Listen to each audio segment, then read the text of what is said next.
Hello and welcome everyone to the Drishti IAS English YouTube channel. My name is Pragya and in today's episode of Environment Primer, we are going to discuss a very important topic. The title of our today's discussion is Restoring the Ecological Health of the Himalayas.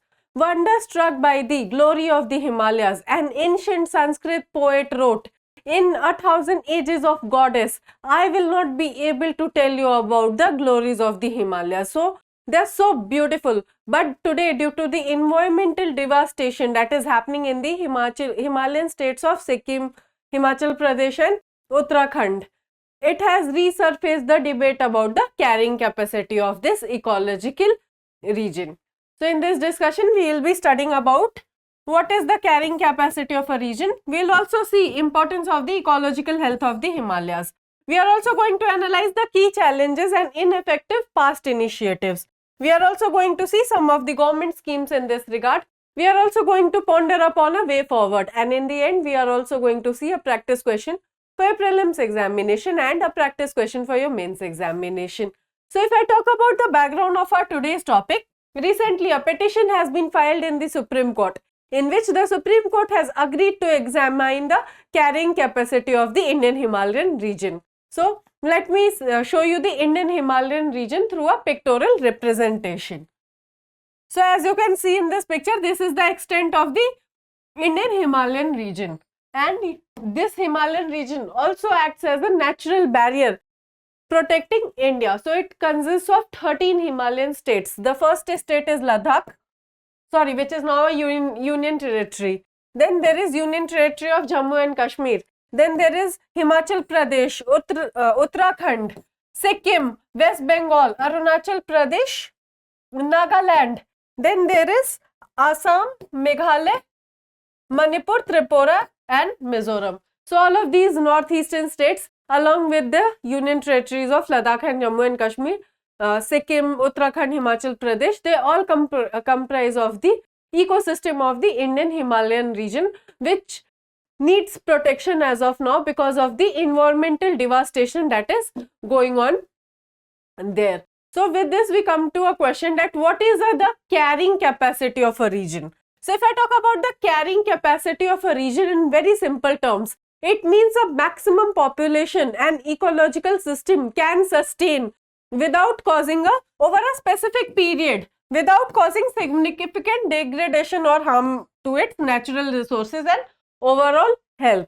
So, the carrying capacity of a region in simple terms means a maximum population that can be sustained in that ecological system or ecosystem. But what is happening with the Himalayan ecosystem is that we are flooding the Himalayan ecosystem with people. You see the states like Himachal Pradesh, Uttarakhand and now even Sikkim and states like Arunachal Pradesh, due to the increased connectivity, they have become are tourist hotspots. So, what we are doing is we are going on developing these states without assessing the load which the ecosystem can actually sustain. So, we are going on indiscriminate developing these states, and that is in turn causing a havoc in these region of Himalayan ecosystem. So, we need to really assess the carrying capacity of the region before making further developments in the area. Carrying capacity also means a balance between the environmental preservation and human activities. So, humans are everywhere, and wherever there are humans, they exploit the natural resources for their own use. But we need to maintain a balance between environmental preservation and human activities so as to ensure a sustainable future for the Indian Himalayan region.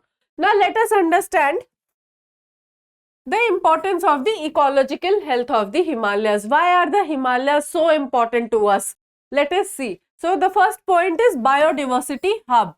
Himalayas are a biodiversity hub. They boast of a varied range of flora and fauna. But sadly, most of these species in the Himalayan region are currently endangered. The snow leopard is also found in the Himalayan region only. And recently we have also seen that it also falls in the endangered species list.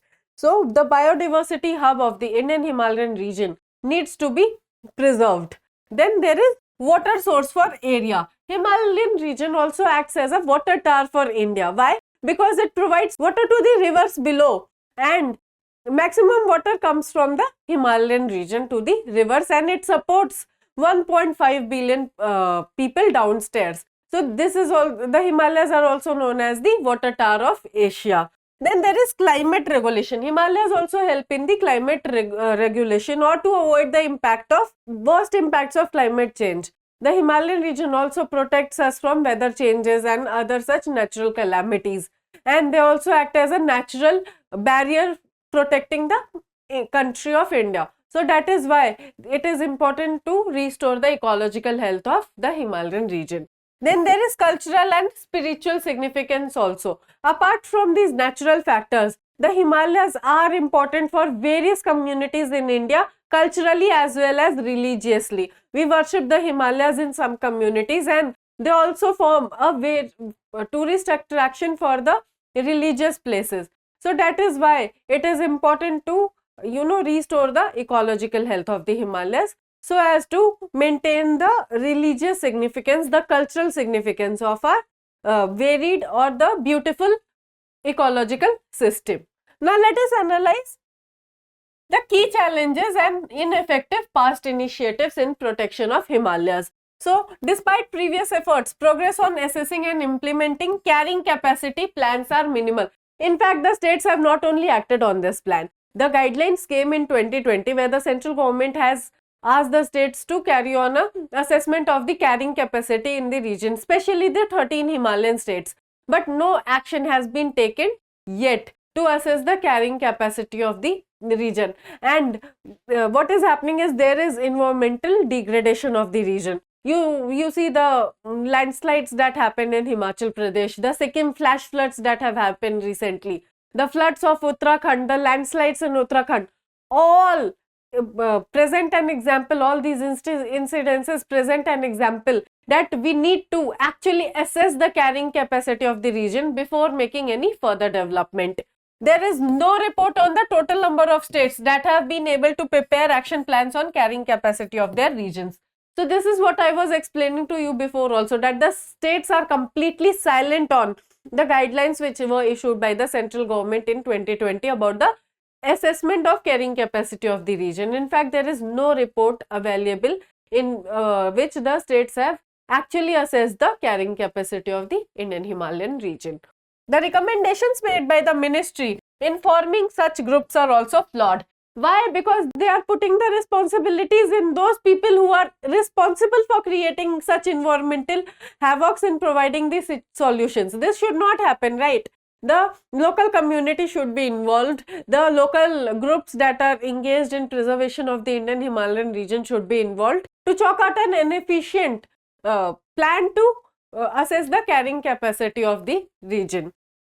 Then there are other issues as well. The suggestions made by the Environment Ministry focuses on only one institution, that is the GB Pant National Institute of Himalayan Environment, while others are just a part of the technical group. This should not happen. You should also involve other local institutions which are helping in the conservation of the region. You should also involve the local communities as a part of the policy framing framework or the policy framing institution, so as to actually determine, see that the conservation should happen in a holistic manner. And if the government is willing to utilize the knowledge of the local communities, then they will be able to accelerate the conservation efforts. The emphasis should be on the sustainable population of the Himalayan states, and the focus of the current inquiry which is in the offing should be the carrying capacity for the sustainable populations for the different Himalayan states. So instead of focusing on just one state or focusing on 2-3 states, the sustainable population model can focus on the carrying capacity of the region of every Himalayan state. So this in turn will definitely help in assessing the actual carrying capacity, and the development should be paused till the actual carrying capacity has been assessed in different Himalayan states. So what is happening is one state is developing at an unprecedented rate and the other states are left behind. If you see the forest cover of the Himalayan region in the Uttarakhand, that is reducing at an unprecedented rate. So these factors should also be determined while figuring out the carrying capacity of the Indian Himalayan region. Now let us see the government initiatives in this regard taken by the Indian government. So there is this national mission on sustaining the Himalayan ecosystem. So this is a part of the National Action Plan on Climate Change. So what this mission is doing, it is trying to understand the impacts of climate change on the Indian Himalayan region, and it is trying to promote sustainable development of the region. The Ministry of Science and Technology is the nodal ministry for implementation of this mission. Then there is Secure Himalaya project. The project is aimed at understanding the impact of climate change so as to build resilience in the local communities. Then there is Indian Himalayas Climate Adaptation Program, so that the Himalayas could effectively adapt to the worst impacts of the climate change. The climate change impacts are also felt in the Himalayan region. The glaciers are melting and there is flooding of glacial lakes, which in turns cause flooding of the Himalayan states. For example, recent flash floods in the Sikkim also occur due to the flooding of the glacial lakes. So the climate change impacts in the Himalayan region should be minimized and they should be made prone to the adapting of the climate change. Then there is guidelines on the carrying capacity of the Indian Himalayan region issued in 2020 by the central government, in which the central government has specifically asked the state governments, especially those 13 Himalayan states, to prepare a report of the carrying capacity. But as I have explained to you before also, there is no report on what the states are doing to actually assess the carrying capacity of the Indian Himalayan region. Now let us see some of the way forwards in this regard. A way forward can be sustainable development. See, we not only require development for ourselves, but we need to leave the natural resources for the development of future generations as well. So we should focus on sustainable development. We should not go on unprecedented rates of developing, and which in turn will spoil the whole ecosystem of the Himalayan region. We can see that the Joshimath is sinking. Why? Because it has been developed like unprecedented development is there in the Joshimath to attract tourism.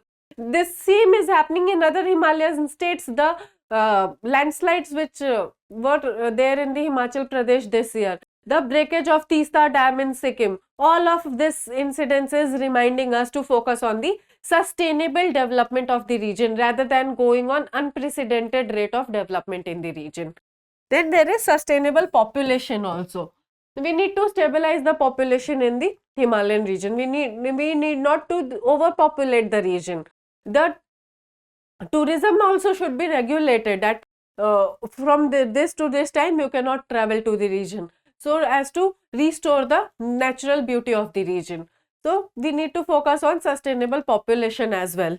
Then there is preservation of biodiversity. When I was explaining to you that Indian Himalayan region is a biological biodiversity hub, I mentioned that many of these species in the region are endangered. So we need to preserve these endangered species in the region, specifically those species which are very unique to this region, such as the snow leopard, such as many other plant species. The Himalayan region boasts of around 50% of the plant species, unique plant species.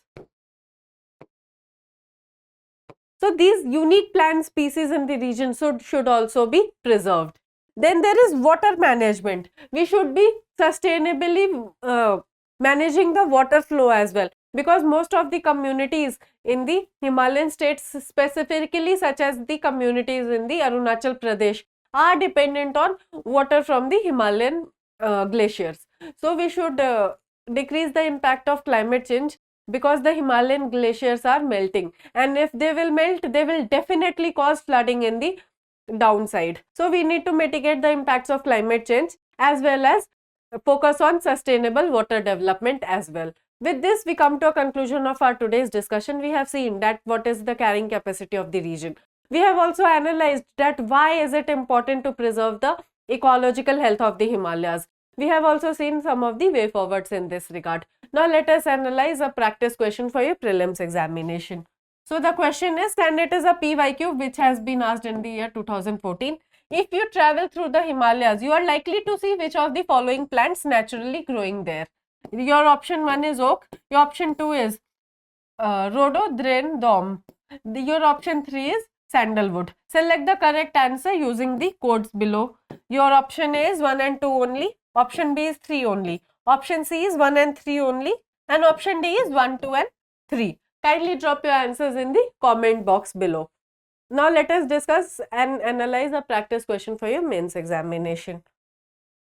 So the question is, how will the melting of Himalayan glaciers have a far-reaching impact on the water resources of India?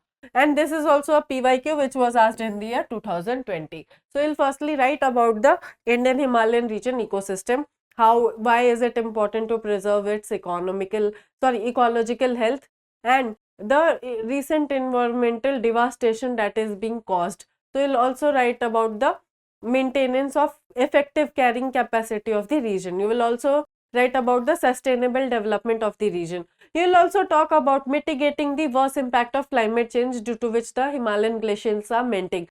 Then you will write that if these glaciers continue to melt at the current level, definitely the Himalayan states, all the 13 Himalayan states will be flooded. There will be increased natural disasters such as cyclones, landslides, floodings, flash floods will increase. In fact, it will lead to a agricultural loss as well, because most of the crops will be damaged due to the flooding. So you can conclude holistically that we need to manage the water management system in the Himalayan region, and definitely we need to decrease the impacts of climate change, and we need to make the Himalayan region adaptable to the impacts of climate change, and we should not develop the region beyond an unprecedented rate, so that we are not able to recover it in time. We need to follow the practice of sustainable development of the region. You can conclude very holistically. I hope this session was insightful for you. If you have any feedback regarding this session, kindly drop it in the comment box below. If you found today's discussion to be helpful, kindly like the video and subscribe to our channel for more such updates. Thank you.